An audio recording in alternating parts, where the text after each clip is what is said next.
смотрите новости. В студии Надежда Саханская. Здравствуйте. Коротко о главных темах этого выпуска. Малочисленные народы не остаются в стороне. Правительство России одобрило назначение социальной пенсии для этой категории граждан. Осторожно, мошенники. Расскажем о новых уловках аферистов. Куда изящнее, чем глина номер 4. В Намском районе Якутии появилась первая ледовая скульптура этого сезона.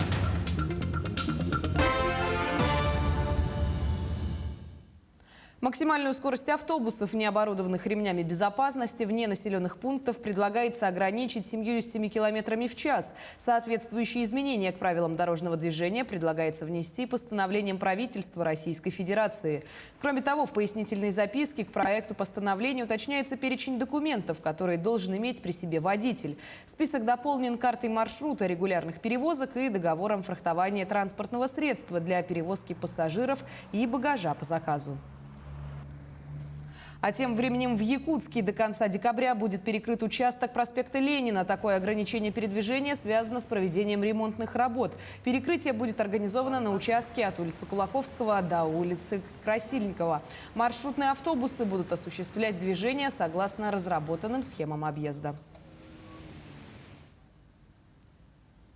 Более 15 миллионов рублей похитили мошенники со счетов граждан с начала 2021 года. И это только в Удачном, где численность населения составляет около 12 тысяч человек. В целом по региону данная сумма в 1,5 раза больше, чем в прошлом году. В чем заключается суть новых уловок, разбирались наши коллеги. Деньги не только не пахнут, зачастую их даже нельзя потрогать. Каждый второй пользуется сегодня безналичным расчетом. Такому положению дел мошенники только рады. Обычно все начинается с непонятного СМС или телефонного звонка. От вашего имени оформлена доверенность на получение крупной денежной суммы. Чтобы этого избежать, необходимо срочно перевести деньги на другой счет. С этих слов началось общение жительницы Удачного со следователем. Правда, на самом деле по ту сторону трубки находился вовсе не сотрудник ведомства. У меня возник диалог по телефону, и мне стали говорить, что я должна по 15 тысяч на счет вложить денежные средства. У меня произошел конфликт, на что мне стали угрожать, что если я буду препятствовать проведению расследования, то в отношении меня могут быть возбуждены уголовные дела, так как я, грубо говоря, не знаю тонкостей законодательства уголовного. Я поверила и стала всю ночь переводить по 15 тысяч. Потом я не сразу поняла, что стала жертвой. При этом преступник назвал сумму для перевода. Она соответствовала той, что была на счете в банке. За сутки террора женщина перевела мошенникам 4 миллиона рублей. Номера, с которых в основном звонят мошенники, начинаются с кодов 499 или 495, говорят полицейские. Но современные интернет-ресурсы позволяют преступникам расширить поле деятельности. В наше время вообще любой номер, с любого номера на любой номер можно поменять. То есть с номера мужа можно позвонить жене. И при этом, при определенных тоже использованиях программных обеспечений, то можно даже скопировать, либо очень близко к голосу мужа, либо жены сделать, либо иного родственника, тем самым получить как бы доверие. И, соответственно, попросить по разным причинам номера карт, либо задние вот CVV-коды, уникальные коды. Если вам звонят от имени родственников и начинают говорить о счетах и денежных переводах, необходимо убедиться, действительно ли разговариваете с близким. При этом уточните какие-то контрольные данные, которые может знать только этот человек. Например, место, где вы виделись последний раз. Сколько бы ни трубили о случаях мошенничества в СМИ, люди все равно попадаются на крючок из раза в раз. Мошенники точно называют данные человека, от имени которого представляются, включая звание и должность. Вот и жительница Ленска поверила незнакомцу. Ей позвонил неизвестный мужчина, обратился к сотрудникам следственного отдела по борьбе с экономическими преступлениями города Москвы. Назвал отдел, откуда он звонит ей, и сообщил, что некий гражданин попался в Сбербанке с ее генеральной доверенностью о том, что он имеет доступ к ее счетам. И, в общем, они его поймали, и он успел снять денежные средства. И для этого, чтобы обезопасить свой счет дальнейший, она должна проделать некое действие. Необходимо помнить, вся информация о госслужащих находится на официальных сайтах в свободном доступе. Также полицейские советуют всем, кому поступают звонки с неизвестных номеров с кодами разных регионов, не отвечать на них. Это самый простой способ сохранить деньги и не стать жертвой мошенников. Кристина Каширина, Ирина Балкова, Денис Сиротин, телеканал «Алмазный край». Правительство России одобрило назначение социальной пенсии по старости для отдельной категории граждан. Уточняется, что законопроектом устанавливается право гражданина при обращении за установлением пенсии самостоятельно предоставить документы, подтверждающие его принадлежность к малочисленным народам Севера. А вот минимальный размер пособия по уходу за первым ребенком вырастет до 7493 рублей с 1 февраля 2022 года. Максимальный же составит до 31 282 рублей. Также с 1 февраля будущего года будет проиндексировано единовременное пособие при рождении ребенка. Размер пособия составит 19 981 рубль. На дочернем предприятии «Алроса», которое расположилось в Смоленске, к работе приступили огранщики. Специалисты обучались профессии полгода. Учебный центр завода «Кристалл» возобновил работу весной 2021-го. До этого набор учеников приостанавливали из-за пандемии COVID-19. Сегодня на предприятии готовят еще 2 группы огранщиков. Более того, в планах набрать несколько групп для обучения. Отметим, сегодня в группу компании «Алроса» входят 3 гранильных предприятия. Московские и барнаульские филиалы «Бриллианты Алроса» и «Смоленский Кристалл». На их долю приходится более половины всей российской огранки. В Ленске появилась новая точка роста. Проводить различные опыты в современных лабораториях теперь могут и ученики школы номер 4 города Ленск. В этом году кабинеты естественных наук были оснащены современным оборудованием в рамках реализации федерального проекта «Точка роста». Своими глазами увидела все Анна Кожевникова.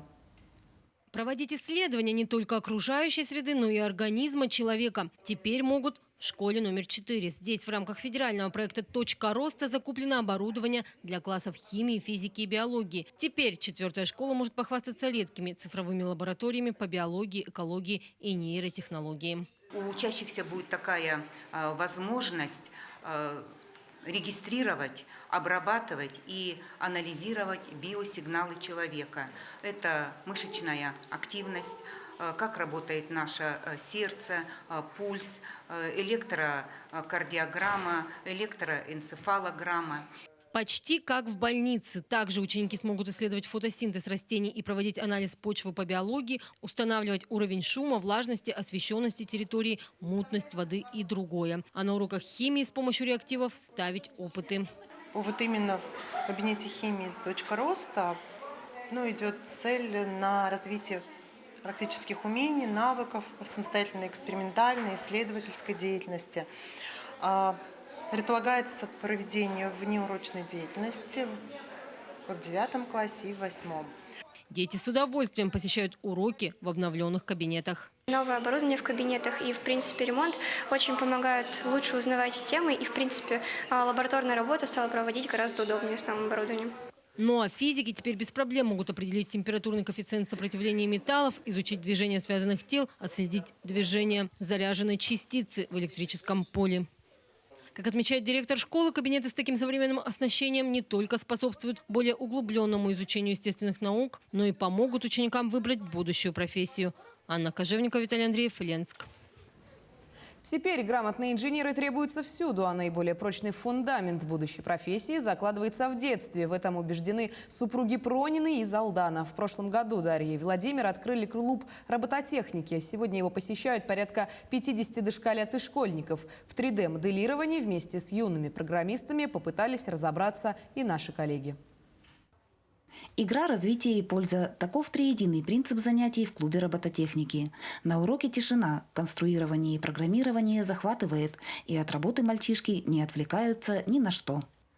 Работали в процессинге. Процессинг – это программа для анимации, то есть пишется код, анимация, рисунки, которые можно анимировать с помощью Arduino. Они писали для умного дома заставку. Руководители клуба супруги Пронины разбираются в компьютерных программах на высоком уровне.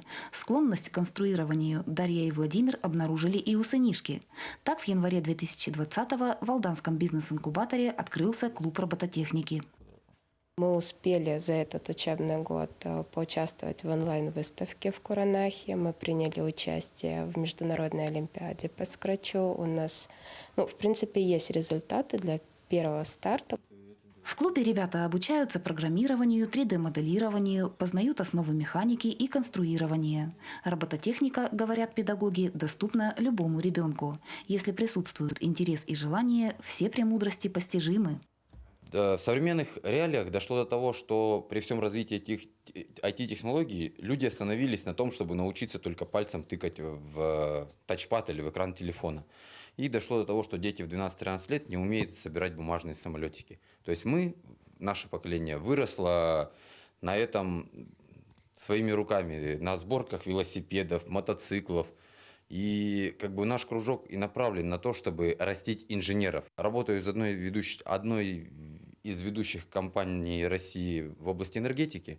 И я просто воочию вижу, насколько нужны грамотные специалисты. В настоящее время компьютеризация производственных процессов идет во всех отраслях. На занятиях робототехникой, убеждены педагоги, закладывается фундамент для дальнейшего обучения и развития.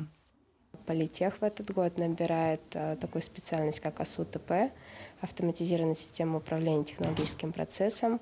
Они непосредственно связаны, конечно, и азы энергетики обучаются, и умение программировать. Сегодня в клубе бизнес-инкубатора основы программирования осваивают порядка 50 ребят. Самые маленькие – дошколята, старшие скоро окончат школы. Некоторые из учеников планируют связать будущую профессию со сферой программирования. Татьяна Вахнина, Георгий Баранов, Алдан. В республике планируют создать лесной тепличный комплекс для выращивания саженцев с закрытой корневой системой. Для этого Фонд экологической безопасности Дальнего Востока заключил соглашение с хабаровской компанией «Растим лес». Совместно с ней фонд будет работать по лесовосстановлению Якутии. Лесопитомник в республике будет создан по аналогии с хабаровским. По словам Игоря Бястинова, от первоначального проекта отказались, так как он предполагал завышенные суммы финансирования. Однако директор фонда отметил, что точную сумму проекта еще предстоит уточнить. В Намском районе, далеко не самой холодной части Якутии, появилась первая ледовая фигура. Лауреат международных конкурсов, победитель Сочинской олимпиады по ледовым скульптурам Александр Шадрин провел мастер-классы. Мероприятие посвятили 25-летию его творческой деятельности. Знаменитые мастера республики высоко оценили первую работу, выполненную изо льда в новом сезоне. В Москве прошел 3-й международный фестиваль народно-художественных промыслов и ремесел «Руками женщины» с участием мастеров народного творчества, ремесленников и дизайнеров. Якутию представили сразу 2 мастерицы из Абыйского района. С их творчеством познакомилась наша коллега Айсена Бурнашова. Лоскутные панно, дамские сумочки, чепраки, женские украшения. Всего около 20 изделий, сделанных своими руками. Особое место на якутском стенде занимает герб Абыйского улуса. Работа – настоящее наследие предков, выполненная техникой кыбытык-тиги. В центре нашего панно находится герб Абыйского улуса, показаны все наследия, чем живут, что добывают. История улуса тоже наглядно отражена. Например, на панно видно Спаса-за-Шиверскую церковь. Рыбы, утки, яства – все богатства нашей земли показаны в том числе. Творческое объединение АЛГ основано в 2018 году. Это их первое участие на фестивале «Руками женщины». Якутские мастерицы с трепетом относятся к своему ремеслу, знают все секреты старинного искусства и, конечно, охотно делятся знаниями лоскутного шитья миру. У нас кыбытык-тыги никакой народ не шьет, только мы, якуты, только мы это шьем. Это национальная наша, считается, гордость. Вместе с якутянками на фестивале принимают участие женщины из более чем 10 регионов России и 5 стран мира. Главная миссия масштабного события – объединить талантливых мастериц и показать мягкую женскую силу. Мы занимаемся народной дипломатией. То есть мы представляем на международной площадке наших женщин. А наши женщины очень талантливые.